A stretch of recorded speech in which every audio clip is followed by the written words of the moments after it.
This is the point where he always hits it.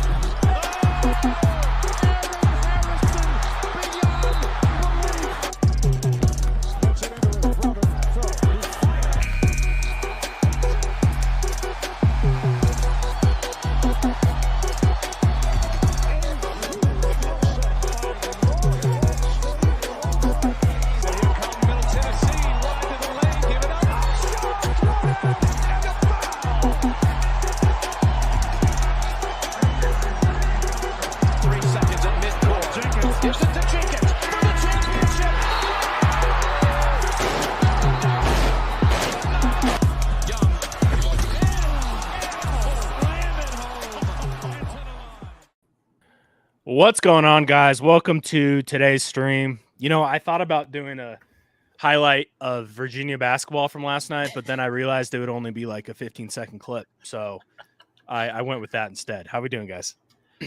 I'm doing great. I'm honestly just here for the UVA shit talk because fuck UVA.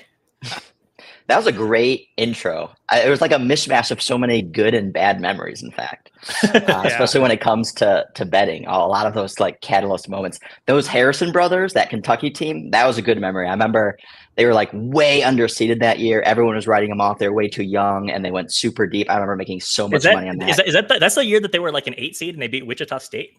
Yep. Like in the second round, and everybody was like super pissed that they were sluggish that year because they were like super young, so they didn't start to like really turn it on until late. You know, kind of like a classic kind of Calipari Kentucky team of old, I guess. Yeah, and it's weird to think about like, oh man, Kentucky was an 8 because usually we're like, you know, they were 1, they were 2. But yeah, that was like kind of outlier year for Kentucky. Yeah. And then also that buzzer beater Villanova, that was a bad one. That was a bad one for me. Yeah, that I had North Carolina in the championship. I remember I had North Carolina in all these brackets too, and I remember being at a bar with that shot. You know, like with the North Carolina guy made a huge, crazy 3 to tie the game up with like the 4 seconds left. Yeah. I remember the bar going crazy. My friends are all patting me on the back because they know how much money I have to win, and I just remember not even reacting. I'm like, "There's 4 seconds left. Villanova shoots threes. I'm like, this game's not even close to over." And the forgotten play before that was that 3-pointer that was it Page, I think, hit. He like double pumped and just that was that crazy 3 that tied it. It was like insane. And but yeah, it wasn't over. It wasn't over. There was nothing to celebrate. Yeah. Some good memories in that clip for sure. Before we begin, everyone is saying, "Nick, we missed you. We missed you." Yeah. Is this an AI Nick or is this the real Nick? How can we know that this is actually like, what would we have to ask to know it's actually Nick versus like some Chat GPT? Yeah, like, I don't know. Maybe there's like AI Nick that has passed the Turing test and is just fully sentient. So there's nothing you can ask me. I was joking with if it's really well trained on Nick. I mean, yeah, right. How would we know? Yeah, just ask me how many fingers you're holding up. I mean, that's not gonna work. I wonder if that would be a good test. Would it probably not. If in real time, if it can compute. Yeah. Nah, actually, I think it definitely would pass that. If it was a really good AI, because the AI GPT-4 vision model can tell you how to put instructions together to put a bike together just by taking a picture. Well, here's one way. I mean, we could try to determine if Blue comes on, unless there's an AI version of Blue, and then we're all screwed at that point. She's just like on the couch back there chilling. Yeah. And then so that was the intro for Nick, and then Brett, you guys remember from he's been on our streams a few times, and he was helping us with the March Madness guide last year. You're in Vegas right now, right? Are you at the Circa? No, I'm actually at the Westgate. Okay.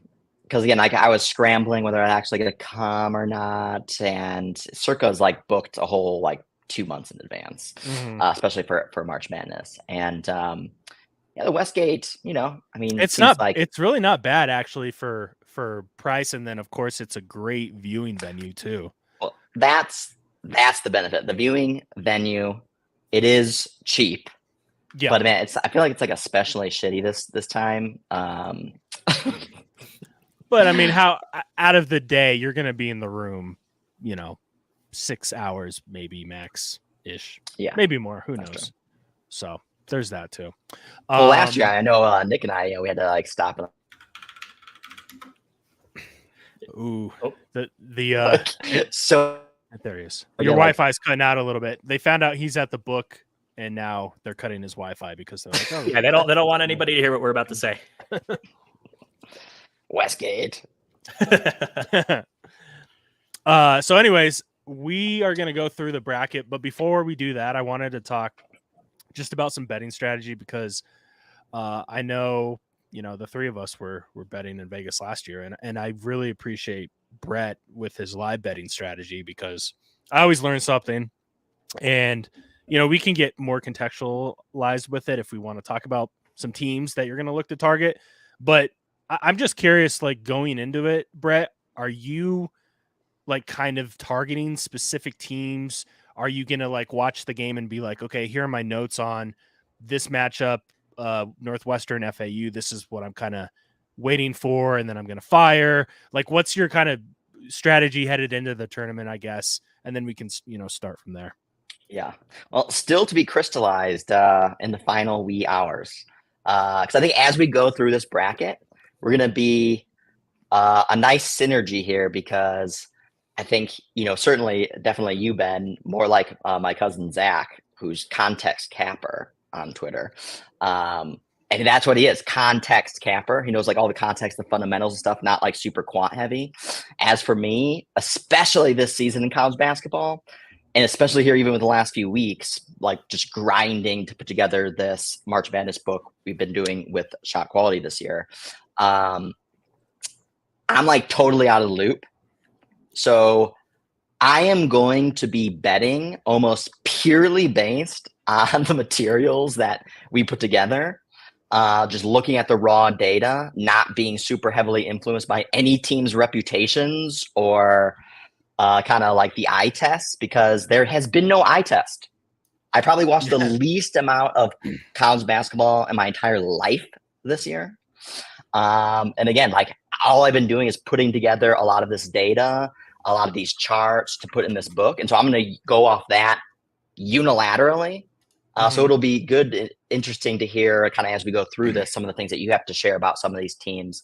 And I can kind of share what I'm seeing in the data and see if it rhymes or not. Also, I think this will help when I'm live betting during this tournament, because that's always the most difficult part during live betting is just the biases that creep in to you based on your perception of these teams. And, oh, this team is down and the data might be telling me that they're volatile and they bounce back, but they're not coming back. They're down 15. They're not coming back. I mean, they look like shit. And I'm not going to have any of that this year. So yeah, because we'll see how it works. I personally get in trouble with that sometimes because I'm following these teams and then I get into a position where I'm like, well, based on what I saw the last 5-10 games, and then sometimes it's like, well, maybe I'm missing something, right? Yeah. So even worse too is sometimes when it's like, oh, this team's up 15, they're definitely not collapsing. Like, I'll roll the dice on a big heavy favorite, lock in some easy wins to start the tournament, and instead it's the exact opposite, and you're just like face ripped off, before 11 a.m. Yep. And Nick's that was strategy me last year. and Nick's strategy is he's betting James Madison to the Final Four, right, Nick? Oh, of course. Only the Final Four. What you think I'm a little bitch?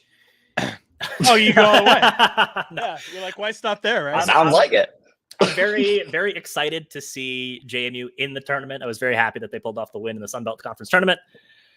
Got the win in a couple games, hopefully. I don't know about the Final Four. Yeah, we'll see. I mean, look, you don't know about the Final Four? Yeah, it's like 50-50, right? I mean, it's like 50-50, yeah. Either it happens or it doesn't. Yeah, there you go. Well, look, every year there's someone who gets to a point where we're like, we did not see that coming. Why not James Madison? Why not the Dukes? I mean, there was like a couple teams like that last year in San Diego State and FAU, who I think we're going to get to pretty soon in this bracket. So you guys want to hop into the bracket? I'm fine to do that. And real quick, the guy this year, we did not, us at Capwise, didn't put it together. But Brett and a lot of the stuff that he shared last year in the guide and the Shot Quality guys, which I'm really starting to dig their stuff. I mean, I've always love Justin and what they've been doing, but I've been diving more into it, and I've been tailing a lot of their bets too when they post on X, just like, hey, here's what shot quality says. And I like their model a lot too. So I put the link for that. You can use a code Capwise, and yeah, Brett's been working his ass off. So That's why I don't know what's going on. Yeah. But at least that you're working on something that has to do with the tournament, right? I am. Although, there's the like, I research. think as Nick would also know, when you're like debugging code, it's not necessarily like sharp fuel. So Yeah. Yeah. Oh, absolutely. You know a lot more about how to move this little piece of this graph over Yes. here than you do about. I know the every board. team's naming convention across like 13 different data Oh my sets. God, that was the worst last year with Lafayette and Louisiana Lafayette. Oh, both being yeah. called Lafayette. You know what team was? I guess they have been in a tournament like every year, but you know who really stuck out this year? I was just like pulling my hair out. Last year, I like Fairleigh Dickinson was really because it was crazy. But Mississippi State, all right, just obnoxious, asinine abbreviations for Mississippi State. Miss State, Miss ST, Miss ST dot, Mississippi ST dot, Mississippi STATE. It's unbelievable the amount of variations across every single data set. Just everyone get on the same page. Jesus. Who would have thought that one? I wouldn't have guessed that. No, me neither. Oh, I guess it's long, which means there's a lot of different ways to shorten it. Yeah, that's a good point. So before we dive on into the bracket and everything, definitely want to talk bracket strategy, because I'm sure a lot of people watching this are going to be filling out a bracket, and to keep it kind of simple, and then you guys can chime in. My rule of thumb is if you're in a bigger pool with probably, 200 or more people, I think is, at least for me, kind of where I'm like, this is where it starts to feel like a larger pool. Maybe that's a higher number for you guys. That's where I have like my cutoff, and you kind of have your smaller pools and your larger pools. With the smaller pools, you definitely want to keep it more chalk. Maybe JMU going to the Final Four isn't like the best move in a smaller pool. For example, in a larger pool, hey, maybe that's a great play. Maybe that's not a good play either way. I don't know, but Maybe that's a great play either way. Yeah, could be. That's kind of like where I like to start with this, because we love to pick upsets, but also, if you're, for example, my neighbor's going head to head with someone, and I'm like, here's what we're gonna do. We are gonna go very chalk, and he went to New Mexico, so that was like our one team that we had going further than I would like, but I actually like New Mexico. So just wanted to start with that. Ben likes a Mountain West team. No way. Hey, they're 1-0. Yeah, they are. We'll enjoy it while we can, because I think they might go 1-1 tonight. But anything else you guys want to add to, like, I don't know, filling out a bracket, just high level stuff, I guess. No, I think let's dive into it. Brett, anything? Yeah. Ready? No, I think I definitely, agree with you. I think that's like pretty much the golden principles of filling out a bracket these days is, it's not always fun to pick a lot of the favorites for that first round. But again, it's asymmetric risk by kind of leaning too heavily into some Cinderella story right off the bat, because a lot of these brackets, the points keep doubling every single round. And so you're just putting yourself at a disadvantage. You really need to pick kind of like lean into maybe one Cinderella, and then after that, try to go pretty chalky. And again, like try to deviate where it makes kind of reasonable sense. But don't go like super crazy. You're just killing yourself right off the bat. Yeah, for sure. Well, yeah, let's just start with the East region and kind of run through it. So I don't think we're going to have each one of us like fill out a bracket just because it takes a lot of time, but we can just talk about matchups and then just teams we like to maybe make a run. Also, my caveat will be even with the bracket is I watched Selection Sunday. I watched the teams come out mostly because I wanted to get, our March Madness list of teams down to the 68 as soon as possible. Yep. So again, it was usually for a data integrity purpose. And so beyond that, I've not thought about the matchups, haven't filled out a bracket, haven't gone all the way through it. So this is a first experience. So nice. I like to get the raw experience, and you have the primer too, so that can be your. Yeah. So let's especially when we get to JMU. Yes, since for we have sure. this tout over here for Okay. JMU. Oh, I'm the opposite of a tout. No, but you're a tout for JMU. I'm just biased as hell. Oh, okay, gotcha. Well, touts can be That's all I am. biased, I guess. Right? Okay, Yeah. UConn, Stetson. I think we know what we're doing here. Yeah, Stetson, right? Yeah, exactly. Yeah, in Florida. Okay. We'll move on for that. Okay, FAU Northwestern. I think this is the first game tomorrow. Actually, a pretty good matchup. Oh, that's a good one. That's like a good start. Good way to start the whole tournament. Yeah, get the juices flowing there. I have a take on FAU. So FAU made the run last year to the Final Four. They did not have the best season this year. They didn't win their conference tournament. They had 2 pretty bad losses. Here's my take with them. I think that they got to the Final Four. They almost got to the pinnacle. They experienced that run, and I think it was hard for them to kind of get up for different games throughout the season. It sounds like I'm making excuses for them, but I think they're going to be fine in the spot. I agree. I like FAU. I like chat. FAU Chime in too as we go through these. Who you guys are picking? Brett, anything with this one? Yeah, always let's go to me last when it comes to the decision. So I can hear what you guys say and I can look something up. But yeah, FAU was like super fun last year. And I do know, I mean, they're mostly like the same team this. Yeah. Yeah. Well, here's a question. Does the primer have anything like as far as strength of competition and how they played against teams that are kind of probably upper tier, closer to them, I guess you could say? Yeah, so the strength of schedule is 88th, and one of the things that we put together this year, which we had in our March Madness guide, I think maybe it wasn't last year, but maybe it was 2 years ago. We had like style and tendencies, a little like a qualitative box about, we had so much data, and we were talking about like some people get overwhelmed with data, and they want like some qualitative statement that tells you like, well, how do I synthesize this data? What's the key takeaway? And so this year, I actually coded up a version of that instead of kind of like manually doing it. And basically like looking at a bunch of stats and then kind of aggregating those stats, combining them with one another, and then having it spit out some sort of text to give you what we're calling this here like a team factor DNA. And so it's kind of like these kind of top 8 bullet points of like, if you don't know anything about this team, and I don't know anything about this team, then what do you want to know about this team? So like the things for this team, for FAU, is they were lucky this year, according to shot quality data. So they were 5.3% worse than their record. So it's nothing meaningful, I would say. They have tons of chemistry and trust, top 10th percentile in continuity. They're very healthy, top 10th percentile in health. They have an aggressive offense, top 20th percentile, and something you guys are familiar with from a couple of years ago, our offensive aggressiveness signal kind of aggregates, again, a bunch of different stats that kind of give you a general sense of how aggressive is an offense. Do they shoot a lot of threes? Are they good at threes? Are they have fast tempo? Do they drive to the hoop? This type of thing, aggregate it all into one stat. Top 20th percentile in offensive aggressiveness. They're older than most, top 20th percentile in experience. They're shorter than most, bottom 50th percentile in height, and can score in bunches, top 20th percentile in 10-0 runs. And they got experience from last year. Yeah, they've been there, done Very that. on top. Also, I agree with what Heisenberg said. Like in a coin flip, just fade the Big Ten. I like that too. I'm always down to do that. And I actually think, I was just going to say, I think most people are going to pick Northwestern here, if I were to guess. Really?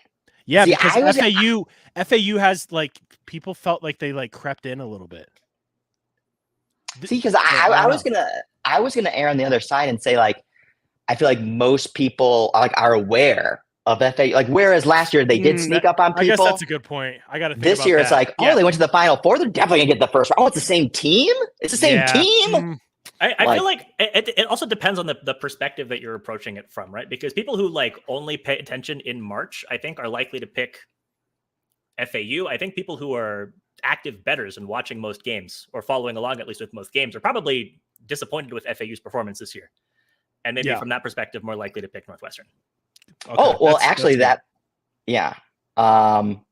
and that definitely lines up, because one of the things we had in our other books as well is a historical time series of their ranking according to like a blended version of Bart Torvik and Ken Palm, and exactly what you're saying. So I don't know what their historical success has been this season, but I'm looking at the chart. It's up until mid-December and then essentially straight down until the beginning of March with a very short bump. They topped at 6, ranked 6 overall, basically around Christmas, bottomed at 62. So a fall from 6 to 62 over the course of 2 months, and have had this like little dead cat bounce into 52 to number 52 today. So Wow. I think you're right there in the sense of probably people aren't super hot on them right now. Yeah. But I think for me, give me FAU here. Give me the FAU. team with the upside that's been there and done that. Okay, let's go to the next one, the classic 5-12. This is a tough one. I've gone back and forth on this one a little bit. San Diego State, of course, out of the Mountain West, but UAB is not a bad team. They won, I think, 5 out of their last 5. They had a bad loss to Memphis a few weeks back, but it seems like this is kind of a trendy pick. Nick, what are you going with here? I was also kind of going back and forth, and I'm a little actually surprised to see you so apprehensive to just not take the Mountain West team. I know. So I think it's because it's a 5-12. I think that's why I'm hesitant. Maybe I shouldn't be that way. Yeah. So the one thing, again, I also haven't watched like tons and tons and tons of college basketball. Definitely not as much as years past. It's a kind of interesting matchup, right? Because San Diego State, I mean, their big men are kind of the focal point of the team, and I think teams like that, kind of generally speaking, struggle in March. Mm-hmm. It's like guard play wins in March, and UAB is the more aggressive team. They get to the free throw line a ton. If San Diego State can't play for their bigs, either through inefficiency because it's just tougher in March to do that, and or getting into foul trouble, I think that there are things that kind of line up for UAB. But no, he's not there anymore. He's gone. Brett, do you have anything with this one? Definitely seems like there's a pretty big mismatch in just general experience. So San Diego State, one of the most experienced teams. So top 20th percentile in experience. Also, there's a cool chart that we put together this well. And also, again, on the other side, UAB bottom 50th percentile in experience. So that always comes into play during tournament time. UAB also just like barely played anybody.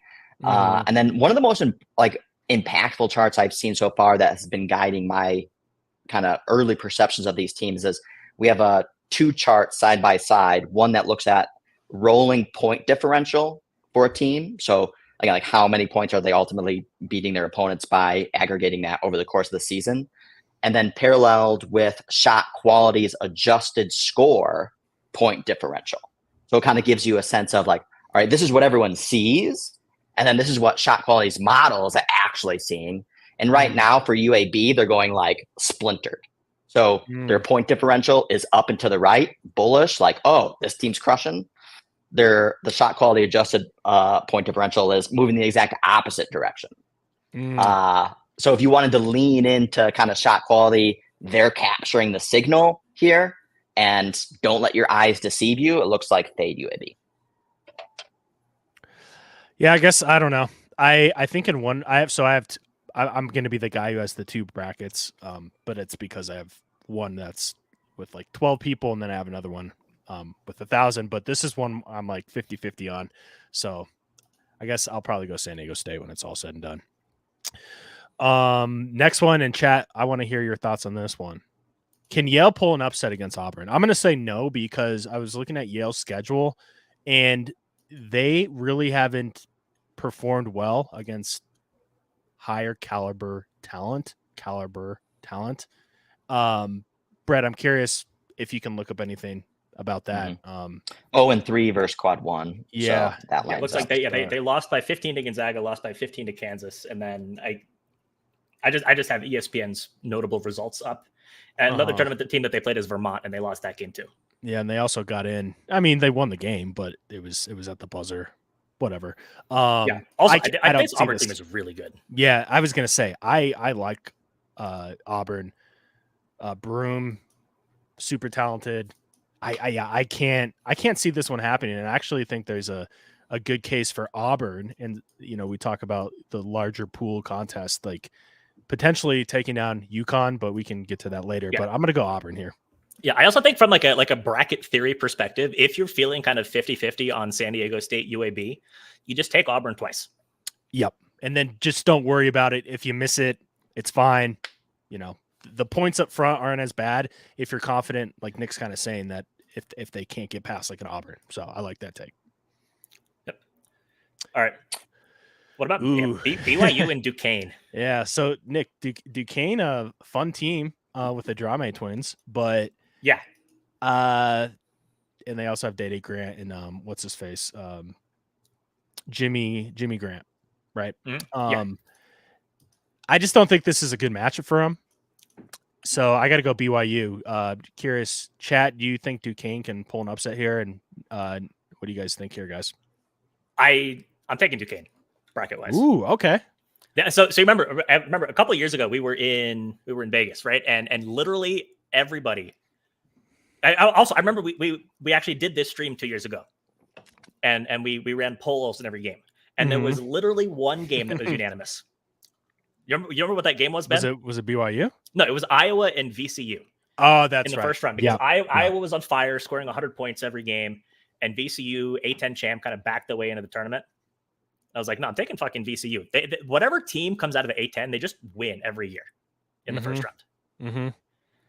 Yeah, I mean that's true. Look, if they can like slow the game down a little bit, play physical, I guess they could have a shot. But man, I don't know.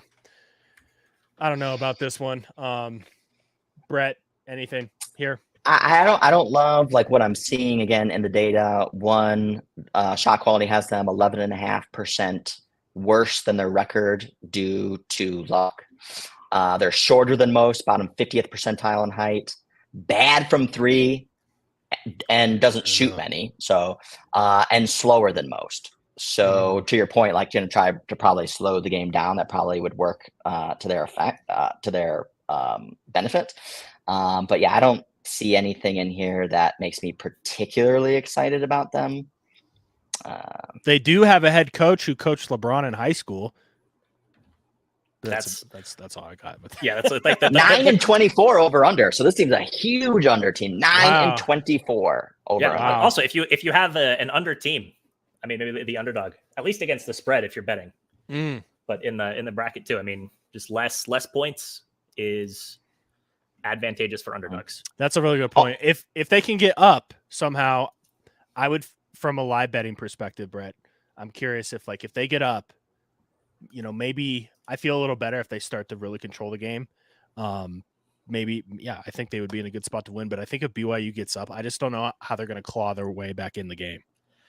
Yeah, I think that's a fair point. Also, I like that Duquesne has the Drame twins because they were on that St. Peter's team a couple of years ago. Yep. One of the charts we have in the book that we had in past years as well is, again, looking at how a team performs from an over-under from a totals perspective relative to opponent rank. So you can kind of see, like, depending on their opponent, do they trend to go over or under based on how tough of a competition they're playing? And when I look at the tougher competition they play, then all those red dots start to concentrate below the zero of relative excess points over the expected total. So essentially, the tougher competition they play, the more they trend towards the under.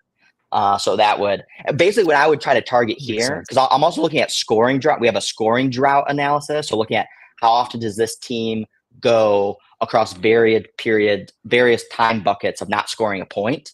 And they have 53 times this season between 3 and 5 minutes. They haven't scored a point. It's definitely one of the longest. So on average, they don't score a point until at least every 1 minute and 2 seconds. That's another one of the longest ones. So if this game starts hot, that is the bet I would target in this. Is like, if it's like, I don't know, some random 3-3-3s, or it's like 10-10 or 15-15 in the first like 5-6 minutes, you get like some live total that's like 10-15 points above close.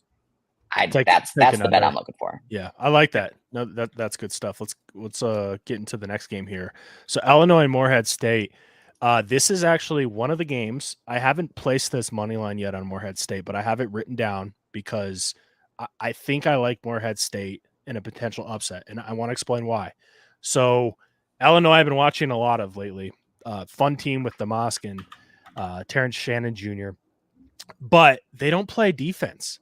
Their games just kind of turn into, it almost feels like I'm watching the NBA at times because they can score really quickly. They can shoot, super talented, and Morehead plays pretty slow. So I wonder if Morehead gets up, is physical, Illinois starts missing some shots. Do you think Morehead State can pull an upset here? I doubt it. Chat. I mean, if you think there's like a good value bet money line wise, then sure. But I mean, Morehead's played a couple good teams this year and just got destroyed every time. Yeah, but that was back in November. Yeah, that's true. But you're right. I mean, that's the only sample we really have, and I think that's what makes it hard for me. Like that's why I'm not in love with this. They almost beat Indiana, but Indiana's down. So I'm not gonna, and that's an almost. And they have played. You know, it's funny. They have played Purdue, Penn State, Indiana, all in the Big Ten. Didn't win any of those. I mean, the only thing here is, again, like with these stylistic clashes, sometimes I feel like the underdog can have a shot. They shoot the three decently, but not great. Morehead State. It just comes down to, can Illinois actually get cold? And if not, I mean, this is a game Illinois could easily cover. So I think there's some high variance. Brett, do you see anything with some of your graphs or numbers? Yeah, I would say one strength of schedule is 307th. 0-2 quad 1, 0-2 quad 2. So didn't play a very tough schedule, and even when they did, then they never won. Also, one of the luckiest teams according to shot quality data, so 15% worse than record. Damn. We have in our factor DNA obnoxiously slow pace, bottom 20th percentile in tempo, and we have fucked if they get in foul trouble. So bottom 20th percentile in depth. It just doesn't seem pretty. Especially against an offense that's going to go out and fire on all cylinders like Illinois. Yeah. From a betting perspective, though, I agree with Ben. I think if you want to take Morehead State, you just take the money line. Absolutely. It kind of feels like a game where either like Illinois is hot and they blow them out, or Illinois is cold and then you're looking at a great value ticket. Yeah. Yeah. So this is a team I wouldn't like be interested in necessarily if they like go down and like try to come and bet on a big comeback. So we have them also less prone to score in bunches, bottom 50th percentile in 10-0 runs. Mm-hmm. So just basically they're not prone to really rattling off a bunch of points and making a big comeback. So it doesn't seem like a sexy underdog pick. Well, maybe that's a good thing, right? No one's going to be on it. Or maybe that's bad. And that's just the Morehead State side. I mean, again, that's just the one-sided bet. Who knows? I mean, Illinois, I mean, are they fragile and, choke job artists? Like, yeah, could be. Washington State Drake, DeVry, Nick. He's good. Yeah, he is good. Washington State, interesting team. Kind of came out of nowhere this year. I think they peaked maybe a little too early, if that's a thing. I believe it's a thing. They had that win against Arizona on the road, which was pretty impressive. Down the stretch, they had some results I didn't love. I still think they're a good team, but Drake, if they get hot, Nick, like Drake can win this game. I wouldn't be shocked. Of course, it's a 10-7. You going to pick Drake here? I mean, it feels kind of coin flippy to me. Yeah. It's not something I have a strong opinion on, really, if I'm being honest. Yeah, because either way, spoiler, I like Iowa State. I think Iowa State beats either one of these two teams, so I'm not like too caught up in this. I'm probably going to go Washington State just because I think a lot of people are going to pick Drake. I do have Washington State in my bracket. Okay. Anything here, Brett? It basically just looks like, one of the stats we also have together is like a betting P&L, looking at a hypothetical bettor. If they bet $100 on this team's money line and spread over the course of the season, how much money would you have made? And this is one of the biggest numbers I've seen so far. So $100 bettor would made basically $1,300 betting Washington State this year.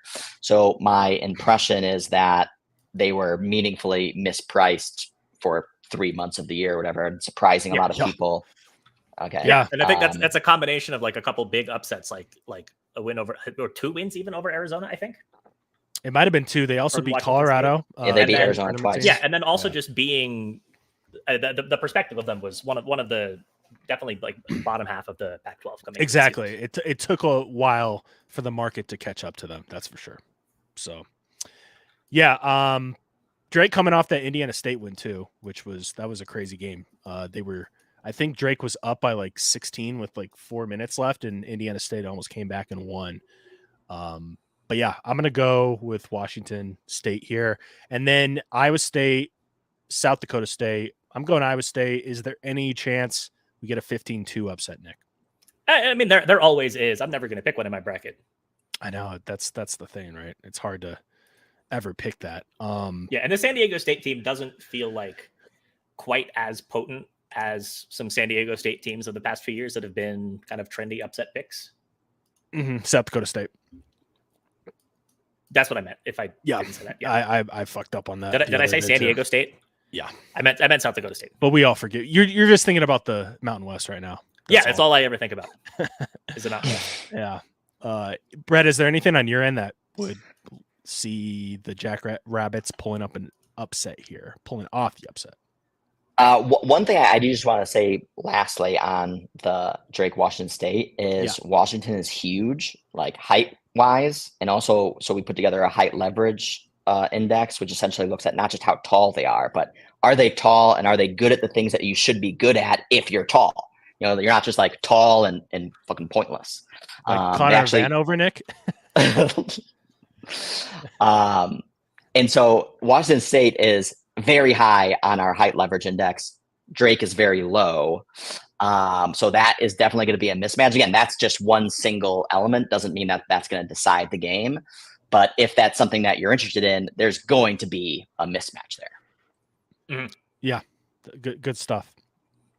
And then anything with South Dakota State, or can we move on? I would just say South Dakota State doesn't look very great. And Iowa State, obviously coming in red hot. I mean, I did at least see that score. Obviously surprised Houston. So it's either, I think that is like everyone's going to try to ride that wave, or, I mean, are they going to show up like a wet blanket? And they kind of, their big hurrah was that was their top. Yeah. But they did beat Houston twice. Yeah. They're interesting. How is Iowa State on experience? Are they good? Are they like the same team? Because I mean, I remember them last year. I think so. It's not like they're just like a huge bunch of transfers. I think they do have like maybe one or two, but it seems like their continuity is pretty good. What's their P&L? Their little betting 1,000. Yeah, so that's pretty high. I was going to say, because they're also a team that wasn't supposed to be like a top 10 team. Yeah. I mean, they were 120-1, I think, to start the season. And now they're down to 16, 17-1. So that kind of shows you where they were. But they've been consistent. It's not like they just got hot the last month of the season. So yeah. They're very low on shot quality's luck index. So they've earned their wins. I would say heavily reliant on starters. That's something I'm always like, kind of something that you want to look at if a player gets in foul trouble or there's an injury. Like, does that impact a certain team more so than others? And looks like that would be something that would impact Iowa State more than most. Number one in shot quality's adjusted defense. Yeah, they're number one, just like on Ken Palm too, defensively in the country. Hell yeah. So they're number one and deservedly number one on offense. Ooh, yeah. See, the offense is like the makeup of them winning it all. Usually, you have to be closer to the top 25. Yes, I think there's some like arbitrary cutoffs about historic champions. Yeah, people love to use it though. Yeah, but Iowa State, the offense doesn't tick the box. They kind of remind me of like Tennessee last year. Who? All right, I want to fade this team then. Also, so Well, Rim and three rate. Tennessee pulled off that big upset against Duke that fucked over like 1 million people's brackets last year. Yeah, that team was fun, but like also didn't do much beyond. But they could those Tennessee teams again, like they were like super wishy-washy offensively. But if they were on, then they're like Purdue, like they're scoring in bunches. Especially like that Vescovi guy. Like, dude, that Vescovi guy, either he looks like the worst player on the court, or he looks just like red hot insane. But yeah, so rim and three rate. So we know, like, obviously modern day basketball, it's all about getting to the rim or shooting threes. It's the most efficient way of playing basketball. And so that's why Shot Quality has their rim and three rate. And Iowa State is 308th in rim and three rate. So obviously not like a very modern day basketball team leaning into that defense. I don't know, just in modern day basketball, it just doesn't seem like a recipe for winning championships. Yeah. So let's go rapid fire through the rest of this region if you guys are good with that. Yeah, because you got to bounce in like 15 minutes. Yeah, 30 minutes probably. 1 hour in and we're through like a quarter. I know tempo and pace a little bit. And the West is where it gets real. We're like Iowa State here, right? Very slow, methodical. Actually, I take it back. That is actually, I think, like the region where a lot of people have the most differing opinions on, from what I've seen, at least like to exit and make the Final Four. But anyways, let's talk about North Carolina Wagner. I'm sure. Hold on. Did we want to finish up that region? Or do we want to go? I mean, I think that because like we're talking about the teams. Yeah. How do you want to do? Do you want to? I think it kind of makes sense to. Okay, so I personally have I have Iowa State going to the Final Four. Okay. And then I have Auburn beating UConn. Yeah, I kind of think it comes down to that Auburn-UConn game. Like whatever team wins that is the team that I think makes the Final Four. I would love to see UConn FAU. I think that's at least a opportunity for UConn to stub their toe, especially if FAU does get it together and plays like they did last year. But I guess my pick would be Auburn out of this region. Yeah, and that spread would be really interesting too. If FAU covers against Northwestern and they look good, people might start to say like, "Whoa, maybe FAU can upset UConn." Anything else with this region? No, I don't have any like double-digit seeds winning multiple games, which I think is the other interesting thing to talk about. Okay. The other thing is actually I'm not impressed with now when I think about it, like the Iowa State upsets over Houston, because again, Houston's that type of team where like if Iowa State Houston plays into the strengths of Iowa State specifically. So it's not like Iowa State, I would say necessarily is like, oh wow, they beat like one of the best teams in the country, so therefore they can continue to beat the best teams in the country. That was a very specific style. Houston's that they good. excel. Got to give them something. They are good. Yes, they are good. Yeah, but that's also there's like two very but they're a specific slow, very style of good. Teams. They don't shoot threes either. That's true. All right, UNC Wagner. Is Wagner pulling the upset? 2 in a row? No. MST or MSU and MSU. Because we picked the other 16? You said 2 in a row? Oh, no, I was like, because they already won the play-in game. That's why. Oh, gotcha. Oh, they can't win 2 in a row. Exactly. All right. I like Mississippi State. I think I just hate Tom Izzo. He keeps saying things that piss me off. But also, I like Hubbard. The guard has been coming along, too, for Mississippi State. He's like 5'11", but he's really fun to watch. Shoots the 3 ball.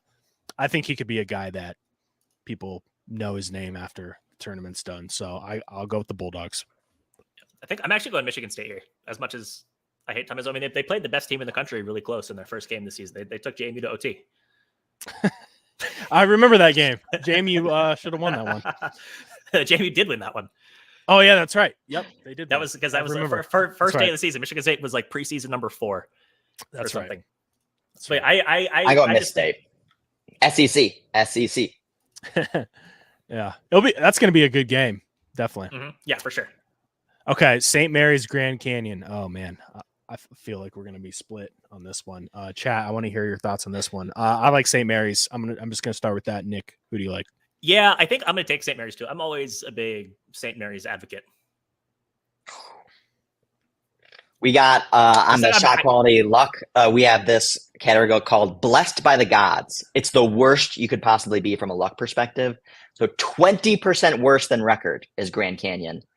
I don't know. I feel like that in They itself. get so many free throws. I cannot put my finger on it, man. I mean, they play aggressive, but it's just. Yeah, and St. Mary's is just like such a slow and disciplined team defensively. Like it works sometimes. I don't think it works here. Yeah, I think St. Mary's. I think I bet St. Mary's already, so I like that one. Alabama. What is St. Mary's height wise? I guess that would be their like only angle. They have height. They have Saxon and yeah, they don't have like 7-footers, but I think they're like a just generally big team. They're a bigger team. They have bigger. Oh yeah, they're taller than most. Okay, so that I feel like that just cancels out like Grand Canyon's strength because Grand Canyon is also ranks very high in our height leverage index. But yeah, so does St. Mary's. So St. Mary's. Yep. All right. Alabama, Charleston, SEC. Brett, are we just gonna go with all the SEC teams? SEC. I think go Gators. We're going SEC. I'm a Gator. This isn't like the Charleston team of last year that was like super sexy. Yeah, they're good, but they're not that good. Yeah, I have this written down as like potential upset, but the more I think about it, Alabama's probably going to get it done. So Charleston has only made $100 better, $138 this year. Losers, even though they're 27-7, couldn't make better money this year. Yeah, interesting. Also, I like agree with Orange. It's like a bad matchup for Charleston. Alabama is just like a better version of them. Exactly, and they're fine with having a high total type game. The total I think is up to like 166 or something. It's crazy. Like I don't know what I would actually say. I don't know what I'm seeing from Charleston. Again, I know nothing about this team, but they grade really well from a shot quality perspective. They've actually, so I was talking about those point differentials. Mm-hmm. From a shot quality adjusted point differential, they've actually scored more points than they've actually scored. So they've actually outperformed by 10 points, which is again a pretty very high bar. Yeah, no, their coach Pat Kelsey is like analytics all the way. Rim, Alabama, the rim and three way. We know that's like they're like the kind of poster child for just only shooting at the rim or the three. Charleston 14th in shot quality's rim and three rate. So yeah. I think this is a good upset pick in the sense of like if you want to lean into like a really good team stubbing their toe, like this makes sense, at least when I'm looking at the data of like Charleston, if they're hot, like if all the things come together, they have the pieces, it looks like, to beat a good team.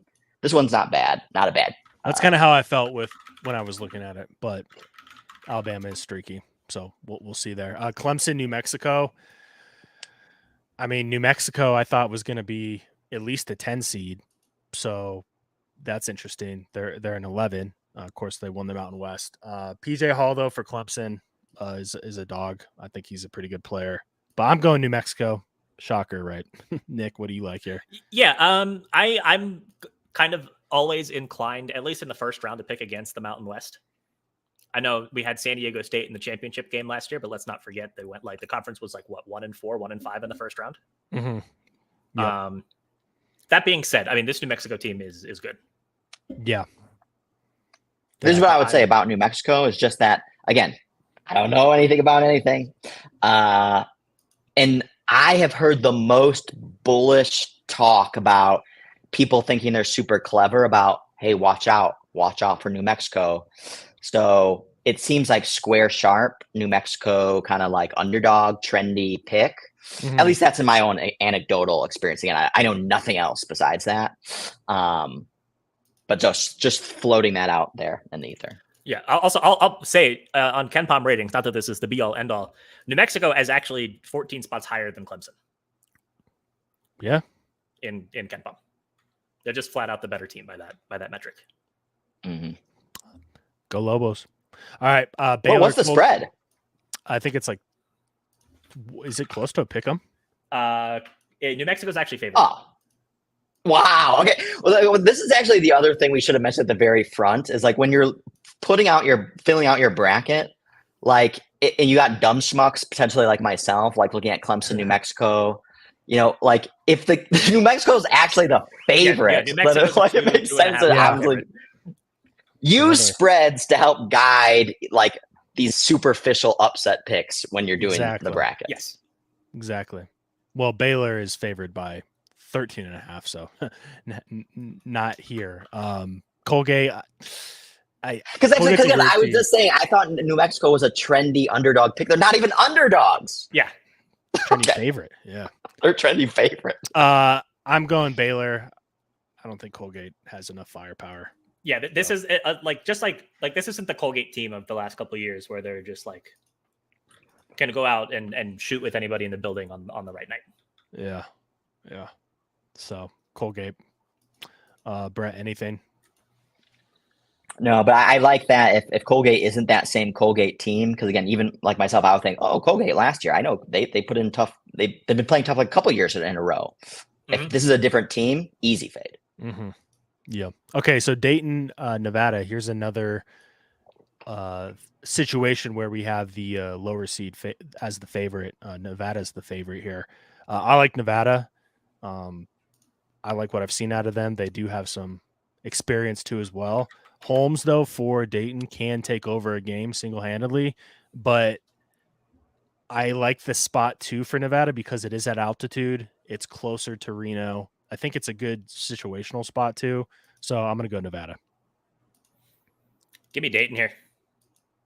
It's not like Dayton's an inexperienced team. They've got the best player on the court. I mean, Deron Holmes is like what, second team All-American this year? Yeah, he's really good. Give me. I'm like happy to blindly pick every A10 team in the first round every year, especially as an underdog. Yeah, I don't see any particular signal here. Don't feel strongly one way or the other.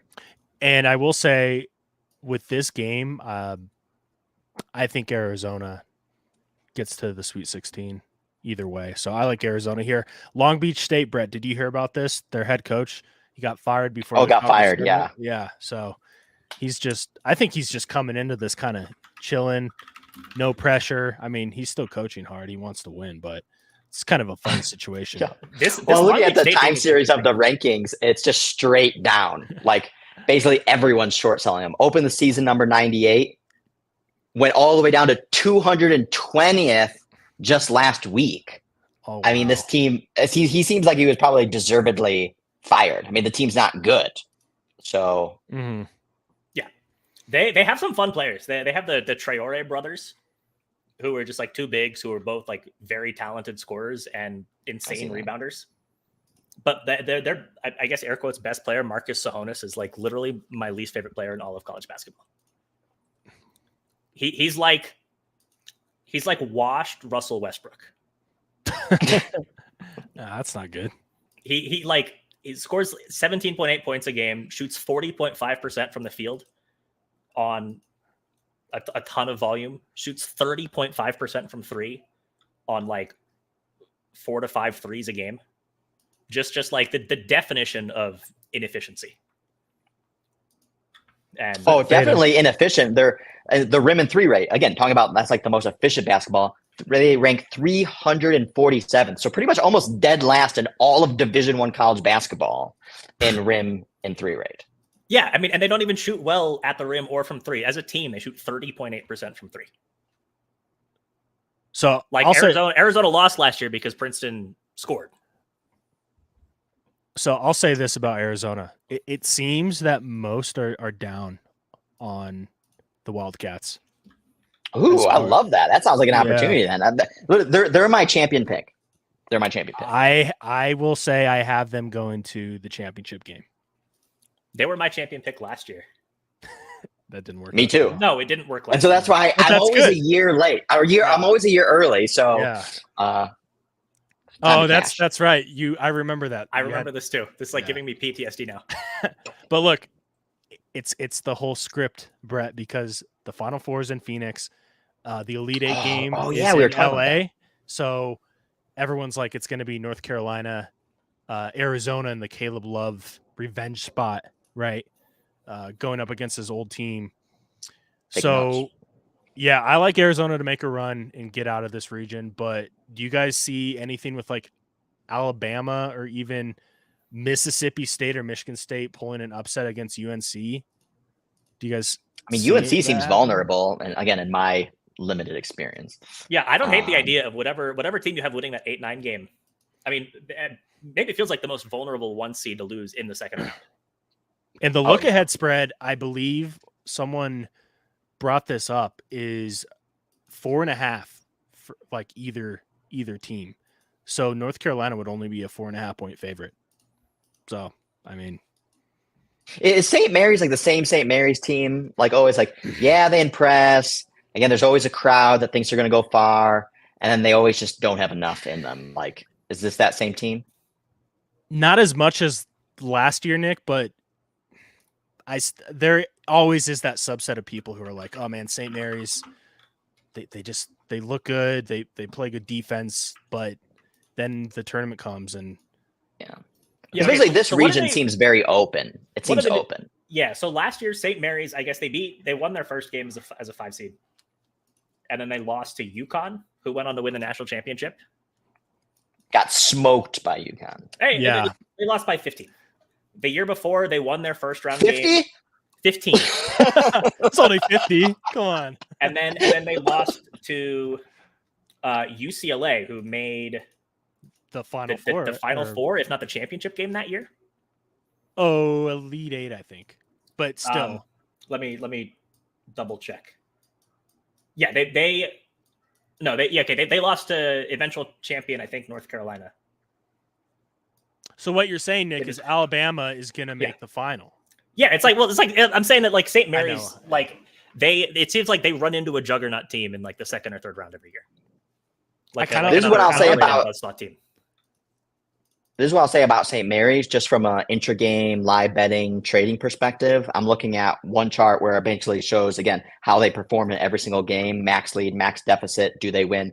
Basically, anytime they are in a deficit, they end up losing the game.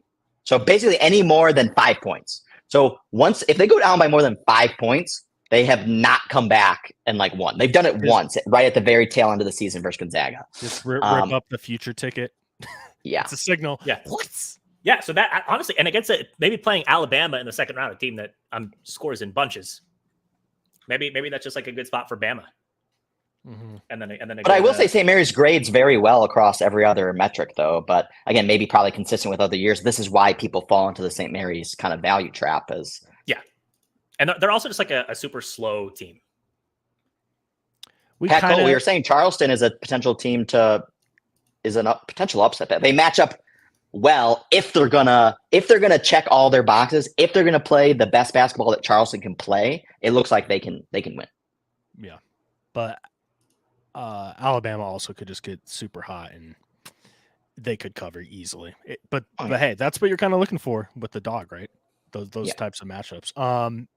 Anything else with this region?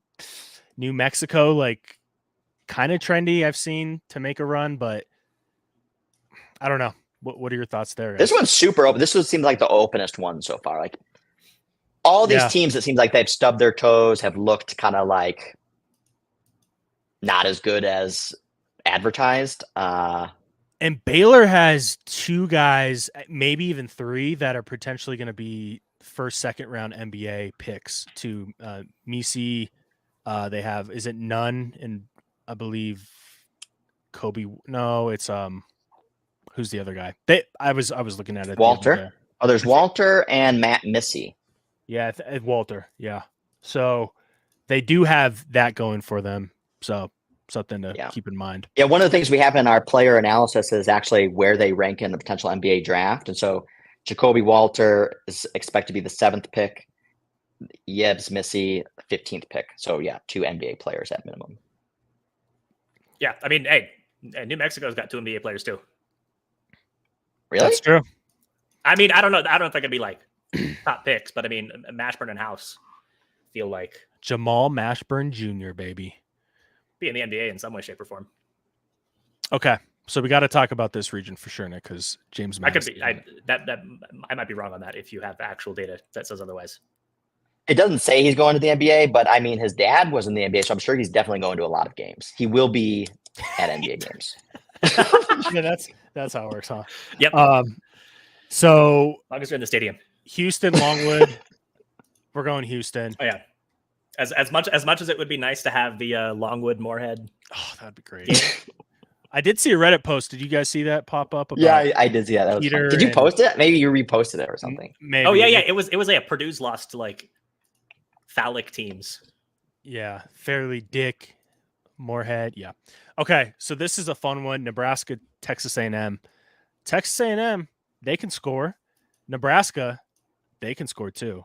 I took the over in this one actually. This is the revenge matchup for the AD Trev Alberts leaving Nebraska and going to Texas A&M. I'm sure the players don't give a fuck, but I'm going to go Nebraska here. I'm gonna go SEC. Fade in the Big Ten here. I have Michigan State as a Big Ten 8-9 game winner, but give me Texas A&M here. This has been another kind of splinter between their role, because I'm looking at their rankings chart and it's like straight up over the last like month, so they must be like pretty red hot. Mm-hmm. But their adjusted shot quality point differentials is in the opposite direction. So they've been winning games, but kind of underperforming actually doing so. So I'm going to say they're mispriced based on that. Fade Nebraska, SEC. CC. Nebraska has not won a tournament game before, so they Wisconsin. suck. Yep. Sure. Okay. I mean, they've always been bad. They have been. They've not had that many good teams. Okay, so Wisconsin, James Madison. Do you want me to bring up James Madison? Do you want me to share my screen? Yeah.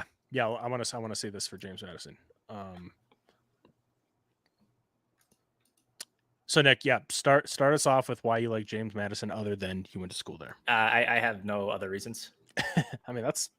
They're a good team. I mean, we saw them beat Michigan State. Michigan State was obviously overrated, relative to like where they were then versus what we know about them now. But like JMU is legitimately a good team. They've got guys who can score. They don't have like insane size, but they have shorter than most. So here's our team factor DNA I was talking about. So it kind of just gives you, again, just the hot points around a team. You just want to get your very quick bullet points.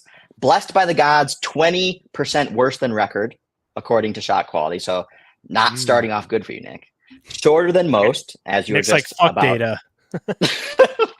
They are old as fuck, as we have in here as well. Old as fuck, top 10th percentile in experience. So if you want to go with the, elder millennials potentially on there, or elder Gen Z probably. How'd you get the fans' sentiment? How'd you guys compute that? Yeah, so this is looking at, since the beginning of the year, basically pulling a bunch of tweets from Twitter or X or whatever, and using a combination of GPT-4 model, OpenAI, and other kind of just older school natural language processing machine learning models to help kind of quantify general sentiment and also trajectory of sentiment. So this is just all from Twitter, basically how fans and kind of anybody who's talking about this particular team, how you would kind of grade the general kind of semantic context of their tweets. And so, again, it's not something I'm necessarily using to help guide my bets per se, but it's kind of like a fun thing to do. And, we kind of throw in like a kind of a sample tweet there at the bottom as well. And so we do that for every team. So it was fun. We'll see how it works out. But, I think it's more just for, kind of gimmicky, not necessarily. Yeah. And one thing I'll quickly say about Wisconsin is they do have a few guys who can get hot and kind of take over a game. I don't know what that really changes on how I feel about James Madison, but AJ Storr, Hepburn, Wall. So, I mean, they have talent. It's not a Wisconsin team as like we've been used to seeing in the tournament, where they're just so heavily like weighted on defense positively and then just trying to slow the game down. They still play slow, but I think this is a good 12/5. So I'm going with the Dukes. Look at this free throw too. Like, I hate this huge weakness of teams, especially like you're watching college basketball. Like, just make your free throws. JMU 258th in free throw percentage. Jesus. So if it comes down to something like that, like ugly. That could be it. But yeah, so we have a bunch of like shot quality stats here: adjusted offense, adjusted defense, rim and three rate. Some other charts you may be familiar with from our Capwise book last year. We got our height analysis here, height leverage index. We look at how tall they are across all their different players relative to average. We have that enhanced schedule X-ray again from last year, along with the shot quality adjusted scores, both on a defense and offensive perspective. So you can see how they performed in every single game over the course of the season, see how much they won by, how much they covered by. Again, some more shot quality time series. We talk about the Vegas spread, totals analysis. I think this is really helpful to understanding how a team's been priced for expectation and how they've performed over in real life. Gives you a good sense of whether they could potentially be a good bet or not. And there's one charts, my favorite two charts here down here at the bottom that we have for every team that I was mentioning a little bit is one, we have this chart on the left, again, looking at how this team performs in game. Again, it's kind of like a stock chart, shows what was their max lead, what was their max deficit, what did they close the game at, kind of gives you a sense of how this team performs depending on how the kind of the rhythm of the game is going. And then on the chart on the right, again, looking at that point differential relative to the shot quality adjusted point differential, can be helpful in kind of understanding, again, these team profiles. Awesome. So James Madison. Sounds like Brett doesn't like it. I have to take him into the Sweet 16. It's my legal requirement as an alum. Oh, I'm surprised by this. I mean, again, like they're ranked 69th. I mean, they're ranked pretty. I mean, look at shot quality, a clear. So we have these rankings across, futures, net, BPI, ELO, Evan Maya, Bart Torvik, Ken Palm, resume, shot quality, a clear outlier, by far the most bearish on JMU across the board. So potential opportunity there, but I could see what you're seeing though, Nick. I mean, they're not bad. They're not bad. Yeah, no, they're not bad. They're just not good. I'll take that. Yeah. Hey, if in a 12-5 game, that's all you need. Okay, so let's try to go as quick through some of these, unless you have something that you feel strong about or have some conviction on. Duke, Vermont. I'm going Duke. I know Vermont has been trendy in the past, but I just don't think they have enough here. I'm going Duke. Yeah. I'm with you. I feel like Duke's going to choke at some point. I don't know if it's going to be in the first round, but I'm not picking them to go very far. JMU. Hey, if JMU gets past Wisconsin, I can see how this thesis starts to play out. Yeah, no, it feels, honestly, I almost feel better with the matchup against Duke. I probably do, actually. That's funny. Okay, Texas Tech, NC State. I'm going Texas Tech. NC State is going to be, I think, the most popular 11/6 just because of Burns and NC State winning 5 in 5 games. I made some money betting on them throughout that conference tournament, but I just think Texas Tech is the better team. NC State, I think, is going to kind of show their true colors and why they had to win 5 in 5 games, because they were a double-digit seed in the ACC tournament. So I'm going Texas Tech here. Yeah, I mean, so when was the last time that we saw a team do something like what NC State did, and I guess also what Oregon did, where they're probably not making it? Would it be Oregon State? Yeah, so Oregon State was kind of the last time. And they worked that worked out well. Or they pulled like multiple upsets. And the Sharp guys were saying the same thing. They're like, oh, don't take Oregon State, and they got. And Adams was right too. What year was that Georgetown won the Big East? That was 2018 or 19, and then Colorado whooped their ass though in the first round though. So yeah, I feel like I don't like to fade of all the trends out there. A team that wasn't very good all season but gets hot in March is not a team historically you want to fade. And there's always going to be this huge contingency that their thesis is just oh well, they just rattled off a few games. That happens. And this is our college kids. I think I would not be. I don't know a lot about NC State, but I would not fade them just for that reason. In fact, if anything, I would buy them for that reason. But would you say though, in a bracket setting, maybe this is a spot where you would want to do that, right? Because we would assume that a lot of people are going to take NC State. I think it's 4.5. Texas Tech. So it's a fair. Yeah, I mean, it's fair number. 4.5, 5. DJ Horn, he's a scorer. He was kind of banged up throughout that tournament, and they still perform without him. But yeah, Warren Washington, I think, is going to be healthy too, which would be big for Texas Tech. So It's just one of those things too. ACC, man, it's like, it fucking sucks. I know. I mean, we saw what Virginia. There's no SEC team to pick here, so okay. So there's no Sun Belt team to pick here. Okay, there's no JMU to pick team. here. We do have an SEC team here, Kentucky, over Oakland, which is not in California. I'm sure plenty of people didn't know that. It's okay. I once thought it was in Cali too. It's in Michigan. I'm going Kentucky. So Nick, Oakland plays a lot of zone. Kentucky has a lot of shooters. They shoot the 3 ball pretty well. I have been seeing some sharper people telling me that Oakland's going to upset Kentucky, but I think Kentucky's so polarizing every year because of the whole Calipari, and it's Kentucky, but I'm going Kentucky. I'm not overthinking it. Yeah, I'm not overthinking it either. I could see what potential sharps don't like about Kentucky. So I'll look at, again, the point differentials. This is another one that's a huge, stark, sharp, kind of going the different directions. Kentucky's underperformed their shot quality adjusted scores by 230 points. It's insane. They don't shoot the 3 or go to the rim. They're 228th in that.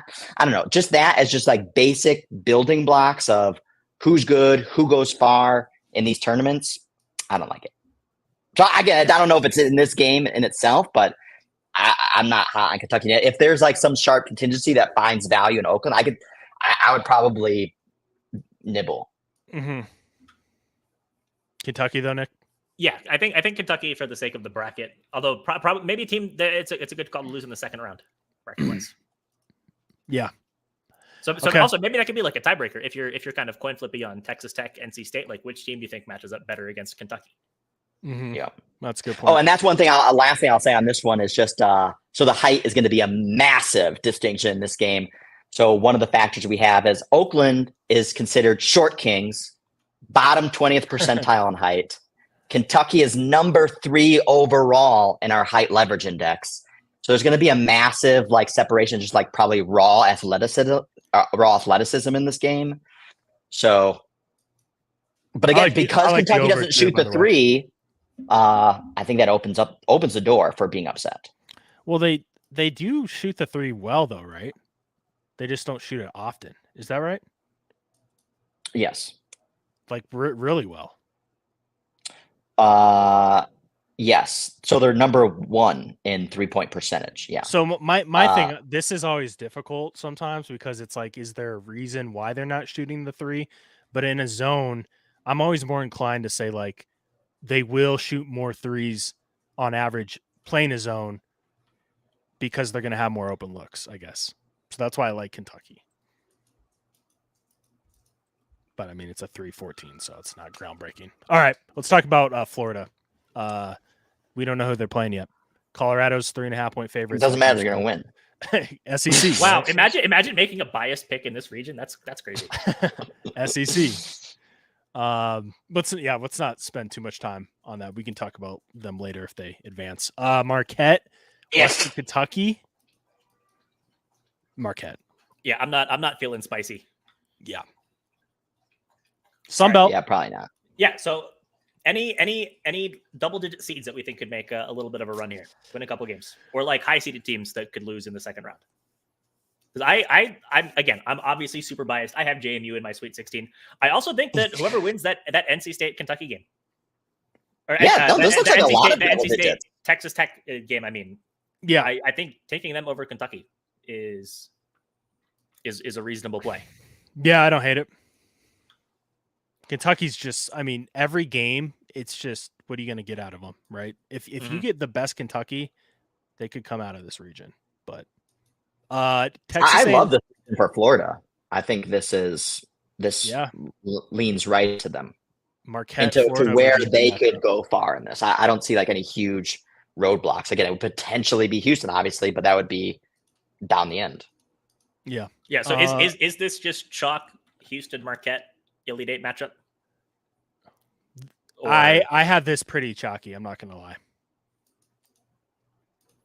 All right. I mean, until they run into JMU at in the Elite Eight. Yeah. JMU Florida is going to be a great Elite Eight matchup. If that happens, I would laugh. Okay, last region. We got the Midwest. Purdue playing whoever wins this game, Montana State. That Big Sky conference was crazy. Oh, Grambling's up by 1. Purdue. Yeah. Right? I mean, or do we have to talk about it? Because no, I'm not. We can talk about it later. I think this Purdue team is different. I think they're the second best 3-point shooting team in the country this year. And their issue the last couple of years is teams take away the paint game. And it was? Yeah, and then there was just nobody on those teams. I thought they were always good at threes. Not as good as this year, because Braden Smith really stepped it up this season, and he's a big part why that team is. I think more people are looking at them a little more confidently. So yeah, I mean, and even if they were like decent at threes, I mean, that was the reason that they've lost each of the last 2 years. The reason why they lost to St. Peter's 2 years ago, the reason why they lost to Fairleigh Dickinson last year, is because they just couldn't hit threes in those games, and they could, and those teams both did a good job defensively taking away Zach Edey, and then 2 years ago also Trevion Williams. Mm-hmm. But I think that this Purdue team has like enough guys who can shoot. Well, I could actually the argument of, again, in fact, maybe people like want to fade Purdue just because like, oh, Purdue, like blah blah blah, they lose early. Remember Virginia? Yep, that's the 16, come back with a championship the next year. Yeah, I actually think that Purdue is a kind of like sneaky championship pick. Yeah, and it's a really I like it actually. I like it. I think you have to have Purdue going to the Sweet 16. Like, you can't question it. That's my thoughts. And they would play the winner of Utah State TCU. This is such a coin flip for me because Utah State, I'm indifferent on. I'm actually going to go TCU here. Yeah, give me the team that's not in the Mountain West in a coin flip. TCU. I mean, it's just the objectively correct thing to have done over the last several years. Mm-hmm. So I'll take TCU in that one. Jameer Nelson Jr., another guy who is probably going to be in the NBA because his dad played in the NBA, like Brett would say. He's going to go to a lot of games. Imagine you running into him on the street and giving him that joke. I'm sure he'd be like, get the fuck out of my face. You're going to be in the NBA, man, because your dad was in the NBA. All right. Who do you like in this? TCU 5-11 versus quad 1. Yeah. What is Utah State? Probably like 2-3. That's my guess. 4-5. Okay, something like that. Yeah. All right. Gonzaga McNeese. This has been funny enough, like a popular 12/5. Usually people love Gonzaga, but McNeese, who had a stretch where they played like 3 schools I didn't know existed. They played like a women's studies school, Nick, Biblical Academy. This is I'm dead serious, Brett. they had. It makes sense because I could see their ATS record is they had spreads on 29 of their games, but they played 34 games. So there's obviously other games that Vegas like had no interest in even putting a spread on. Yeah, because they were just like, I don't even know what conference that is. Like, it's literally like a Bible conference. Nick, strength of schedule is 351st too. So playing like women's Bible schools probably is weighing on that. Yeah, I feel like this is Gonzaga. Yeah, I mean, I have JMU as a 12. I'm definitely contemplating UAB also as a 12. I don't think we're going to see 3 of them. Yeah, and Brett, Gonzaga's trending up. Like they have definitely started to play better. Ben Gregg has looked good. So he's been in the starting lineup for the last 2 months. Yeah, I like Gonzaga. Yep. All right. Yeah, McNeese also on like the Ken Pom Bart Torvik historical rankings opened the season at 269th, all the way up into the 80s. Yeah, they're 61 on Ken Pom right now. Wow. Yeah. Again, a huge outlier, McNeese. Again, a huge outlier according to shot quality. Yeah, everyone else has them in the 50s, the 60s, the 80s. Shot quality 128th. So. All right, Kansas Sanford. McCullers is out.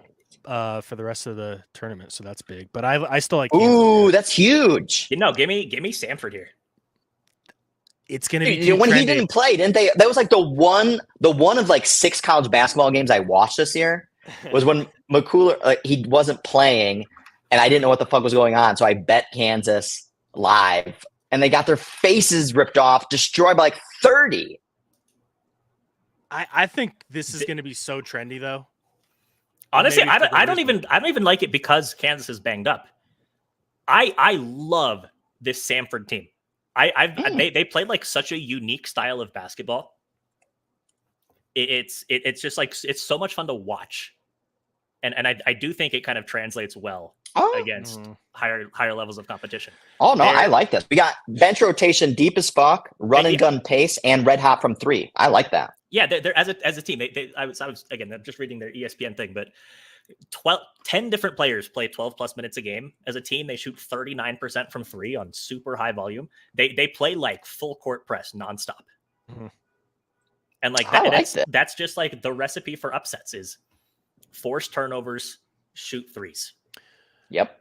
Okay, I'll say this. And be deep, not vulnerable to like fouling. Because that's oftentimes you're like outmatched by some super athletic person, and sometimes you just have to like foul to kind of slow things down, and then you get depleted.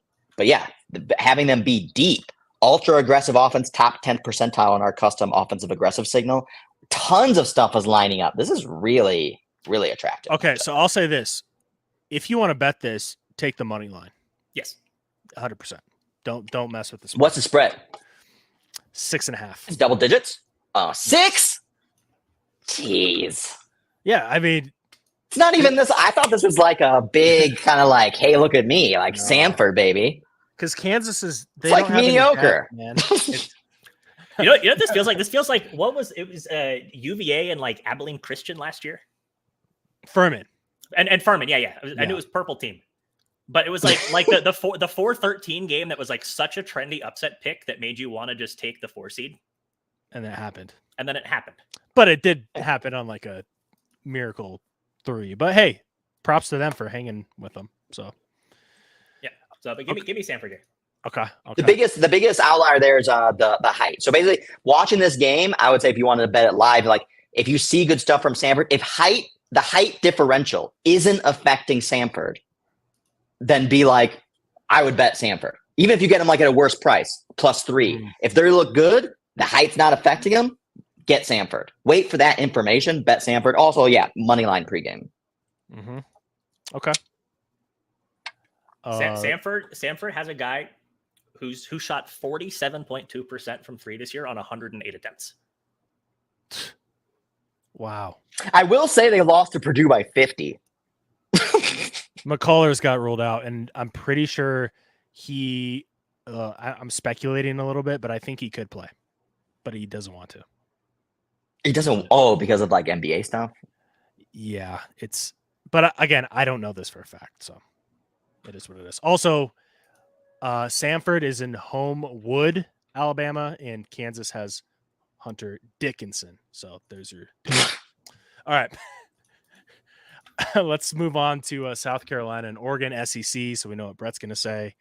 I will say, though, Oregon with N'Faly Dante, they've looked pretty good when he's on the court.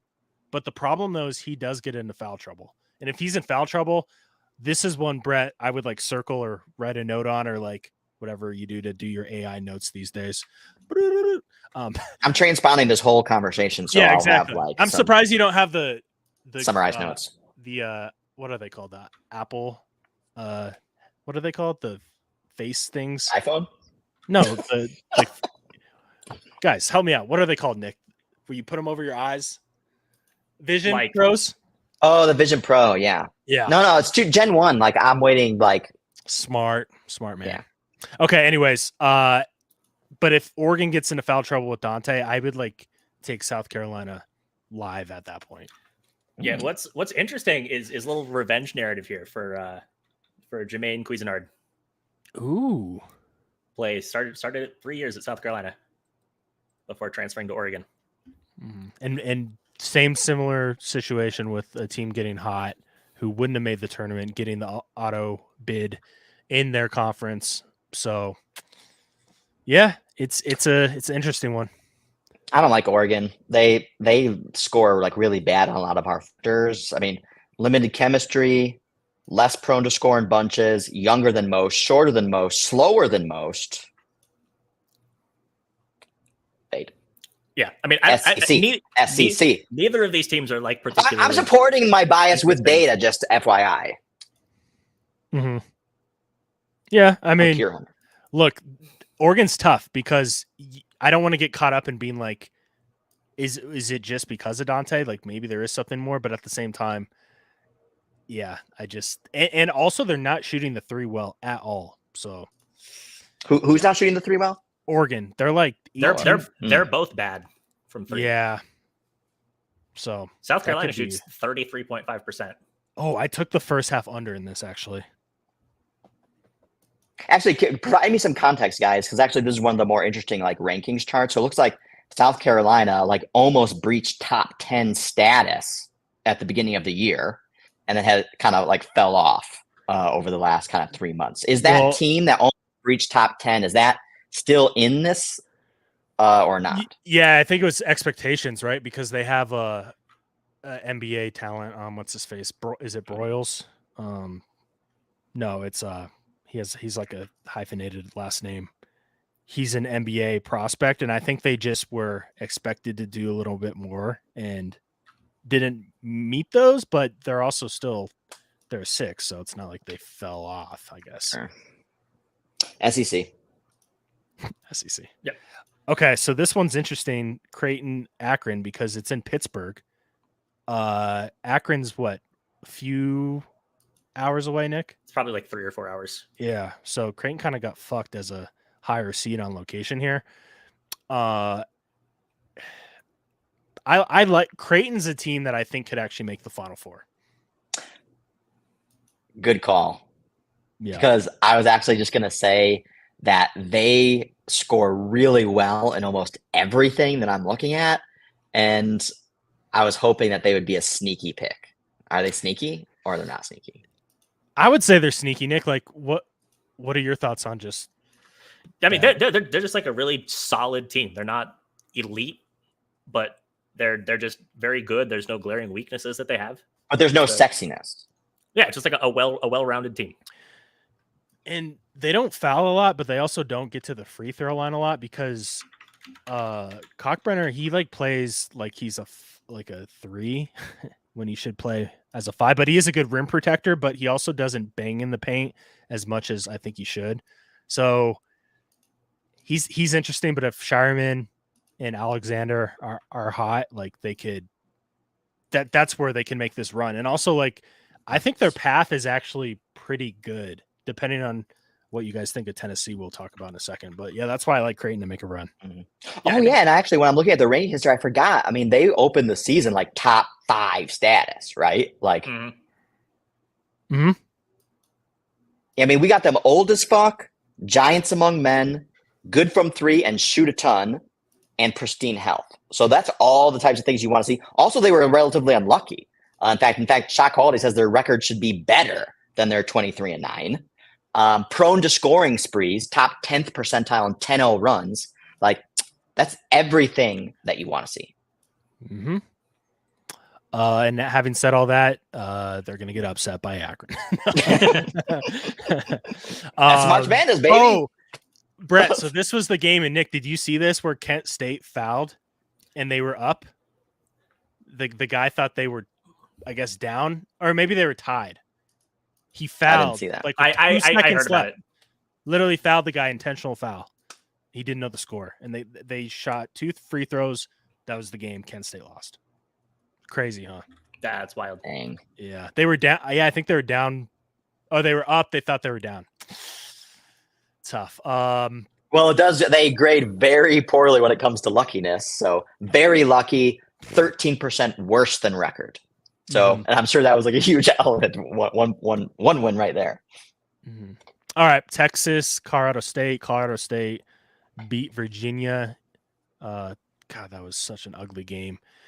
Texas. Yeah, I'm gonna go Texas. Sorry for the Rammies out there. Brett, What did Colorado State look like? Why were you not impressed? I mean, because I think Virginia just played so bad. But Nick, I will say, like defensively, I thought Colorado State played well, but also Dylan Asu is pretty good, and Max Smith, man, if he gets hot, it's lights out. So yeah, I mean, oh, Texas has Max Smith. Oh, that's awesome. For me, this is like a coin flippy game, so I'm going to pick against the Mountain West. Has he been as good now that he's in like elite conference? He just steps back a little further because he needs the separation. So that guy is fun to watch. Like, yeah, he's fun. Back in the day when I used to watch college basketball all the time, he was fun to watch. Yeah, he's their leading scorer this year. Okay. Oh wow, good for him, man. Okay, I'm rooting for Texas. I much want Texas to win. Yeah, could be an interesting little trendy pick for Texas to make a run too. I will say that much, because the next matchup, Tennessee St. Peter's, we have the whole Rick Barnes narrative about his record and ATS record in the tournament. Hasn't been great, but Tennessee Texas would be a little revenge spot because he used to coach at Texas. But I got to go Tennessee, Nick, just because I think losing in the SEC championship in the way they played was kind of a wake-up call. So I don't think they're going to get caught off guard here. Against St. Peter's? Yeah. I mean, I'm not taking the 15 in my bracket. That's for damn sure. But it is St. Peter's. Tennessee just does the same shit every year. Yeah. St. Peter's, though, I mean, it's the name. It's just it's a completely different school. I mean, like player. Yeah, they don't even have that same guy, right? They don't even have the same coach. Yeah. Yeah. Well, the guy with the mustache too. They only got the mustache guy. He's at Bryant, I think. Yeah. Yeah. So yeah. I mean, give me Tennessee. Any interesting teams? Honestly, I can see Samford knocking off Gonzaga too. Yeah. I think that looks like that would be. I think that's going to be like the little spiciness that I have in my bracket. Yeah. I will say this though, Nick. Gonzaga though, like if it is Samford and Gonzaga is playing well, that would be a fun matchup between Gonzaga and Purdue. I agree. That would be fun. But I think if you're filling out a bracket, you should have Purdue going, I want to say, to the Sweet 16. Oh, absolutely. I would say this seems like a relatively weak very region. brave take, Ben. But it's Purdue though. Like I feel like people are looking at Edey and they're like, oh, here we go again. It's Zach Edey. That's the opportunity. But yeah, exactly. That's the opportunity. And the supporting cast is so much better this year. Yeah. No, I like this. I like that. As we talked through it, I like the narrative on Purdue because I think there's a huge contingency that's just like, fade Purdue. Here we go again. So Ben, what's your final four? So my final four is going to be Iowa State, Arizona, Oh wait, I can't have UConn. Hold on. It is, who do I have here? Creighton. And then Houston. Creighton past Purdue. Yeah. Okay. Yeah. What about you, Brett? Let's start from the top. It's kind of disoriented me. All your scrolling. So top is the East here. Okay. Scroll. Let's Auburn. See. Yeah, I'll go Auburn. I like Auburn. Yeah, let's do Auburn. And then.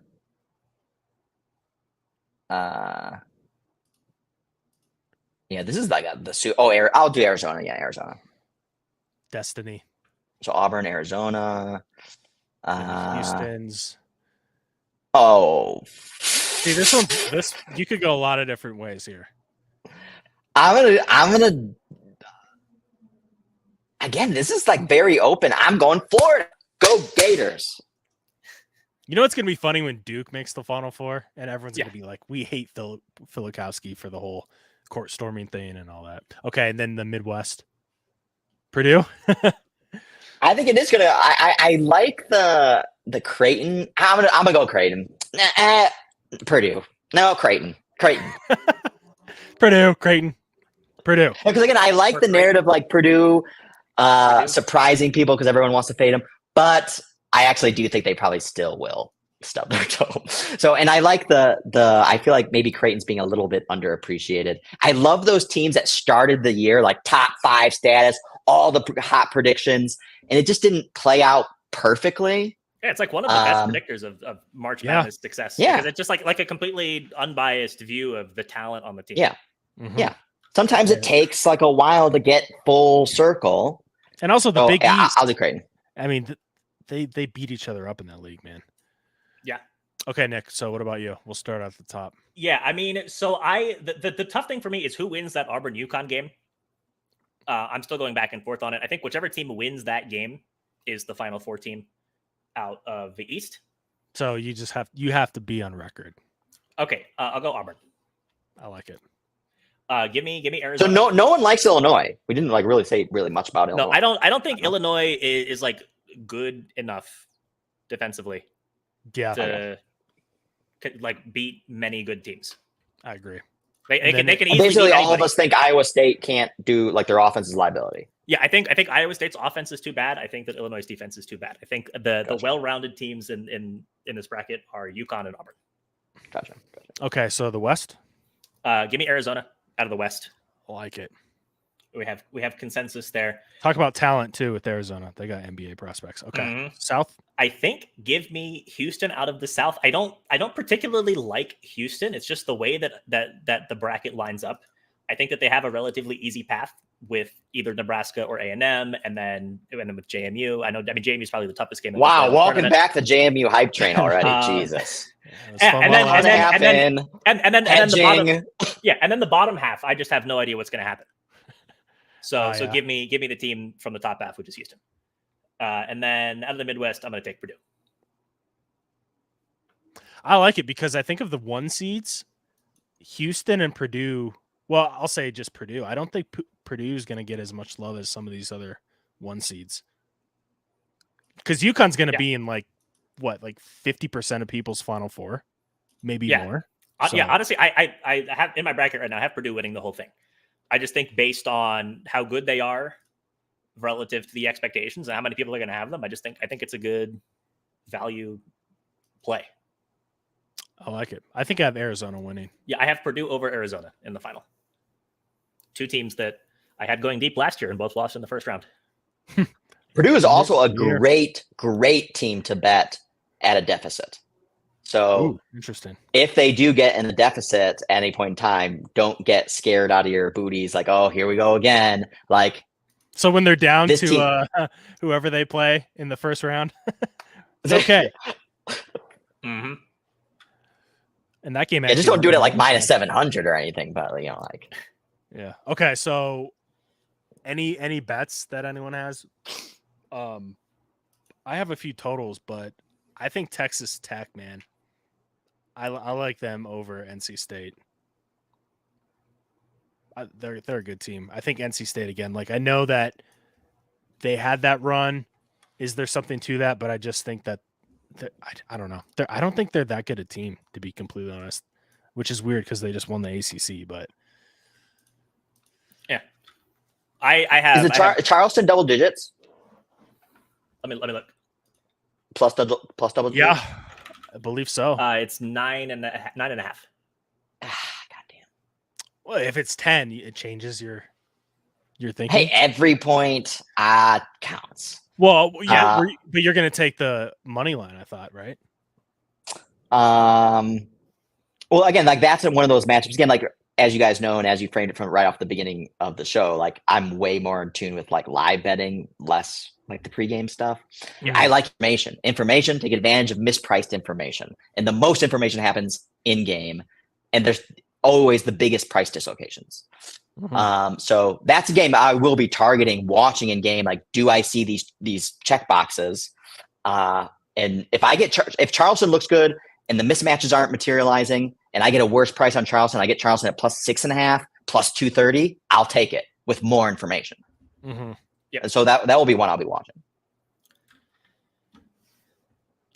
I've got to head out like ASAP. Yeah, I gotta run too. I forgot I have a kid now, so I'm like, oh shit, I should probably take care of him. So, all right, appreciate you guys. We talked about Illinois, but we just don't like them to make a run. Appreciate it, guys. It's been fun. Best of luck with all your bets. Yeah, but let's And check out the Shot Quality March Madness book. Oh yeah, let me drop Yes. it one more time. I've been dropping it in the there it is. One more time. You can use the promo code. Yeah, but talking about it ad nauseum. If you want to see any of the stuff that I was talking about, it's all in there. Yeah, it's great. And if you've enjoyed the book that we've done the last couple of years, Oh yeah, heavily. that's rhymes. the spot to go. 100%. Is that book right there? I should probably get it now. So I'm gonna purchase it right now. I'll Use send it my to own promo code. I'll pay for it. That's good betting karma, right? That's true. Yeah. Mhm. Okay. All right, guys. We'll see you later. Yep.